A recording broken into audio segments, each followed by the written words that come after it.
ఆంధ్రప్రదేశ్, తెలంగాణలో ఉంటున్న ఇద్దరు మహిళలు ఒంటరి పురుషులను లక్ష్యంగా చేసుకుని వలవేసి వారి ఆస్తులను కాజేస్తున్న వైనం తెలిసింది. పోలీసులకు కూడా ఫిర్యాదులు అందాయి.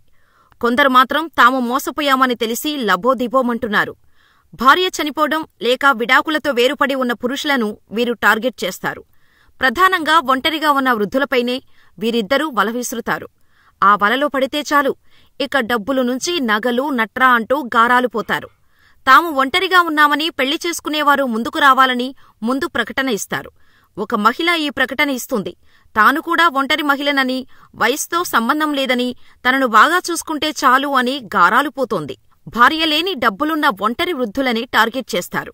వీరి మాయమాటలకు పడిపోయి ఎవరైనా ఊ అన్నారంటే చాలు, ఉన్నదంతా ఊడ్చేస్తారు. వీరి వలలో పడి ఆంధ్రప్రదేశ్, తెలంగాణ రాష్ట్రాలకు చెందిన దాదాపు 100 మందికి పైగా బాధితులు ఉన్నారని పోలీసులకు అందిన సమాచారాన్ని బట్టి తెలుస్తోంది. ఆంధ్రప్రదేశ్కు చెందిన మహిళతో పాటు తెలంగాణకు చెందిన మరో మహిళతో కలిసి హైదరాబాదులో ఉంటూ పెళ్లిళ్ల బిజినెస్ మొదలుపెట్టారు. ఇద్దరిలో ఒకరి ఫోటో పెట్టి భర్త లేడని, బాగా చూసుకుంటే చాలు అని మ్యారేజ్ బ్యూరోలో ప్రకటన ఇచ్చి ట్రాప్ చేస్తారు. నమ్మించి హైదరాబాద్కు రప్పించి బంగారం, చీరలు కొని అవసరాలకు డబ్బులు, మండపం, భోజనాలు అంటూ మరిన్ని డబ్బులు తీసుకుంటారు. తర్వాత ఫోన్ కూడా స్విచ్ ఆఫ్ చేస్తారు. పెళ్లి పేరు ఎత్తితే చాలు, తమను వేధిస్తున్నామంటూ కేసులు పెడతామని బెదిరింపులకు దిగుతారు.